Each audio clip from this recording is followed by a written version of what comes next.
Ayan na naman kayo. Magpapainggit na naman kayo. Oh, kayang-kaya ko din naman maganyan mag-sweet-sweet.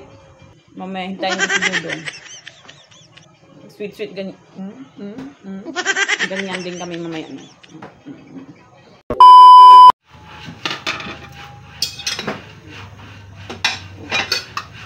Doon na. Dali-dali lang yung ginagawa nyo. Puro kayo painggit eh. Mamaya, hintayin ko na lang si Dudong. Kaluto nito. Sweet-sweet din kami. Kayo naman may inggit ngayon sa amin. Ganon? Ganon? Naku! Easy lang yun. Ready na to. Wow! Si Dudong na lang ang kulang. Maglalaway kayo ngayon sa inggit sa aming kaswitan.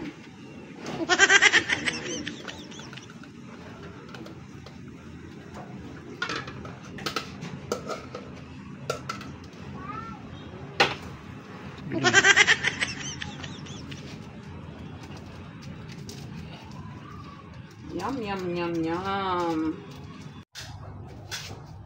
Huh?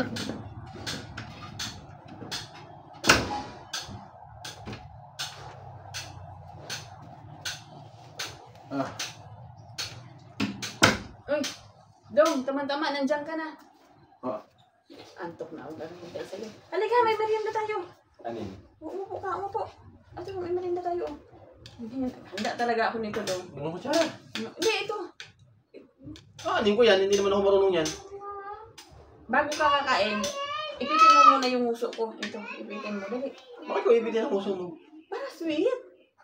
Uso man yan ngayon. Bago kumain, iniipit. Ganyan. Yan. Dali. Ganun? Ha? Huh? Ganun? Ayusin mo naman. Hindi naman ako marunong gumamit nito eh. Paano ba to? Ayusin mo. Sa buhok yata to yung ginaganon eh. Iniipit nga ang uso niyan. Oo, ganyan? Hindi ako marunong. Nadulas. Hindi naman ako marunong nito eh.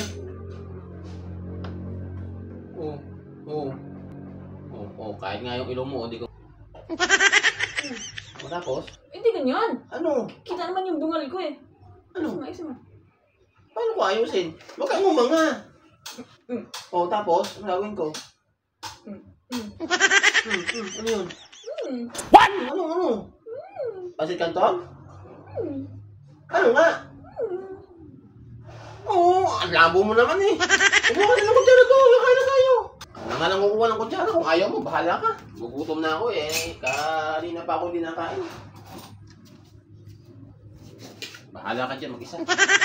Pipis ka pa na nalaman. Ay, dalhan mo ako. Nagugutom ako. Bahala ka dyan. Hatian mo ko yan. Hatian mo.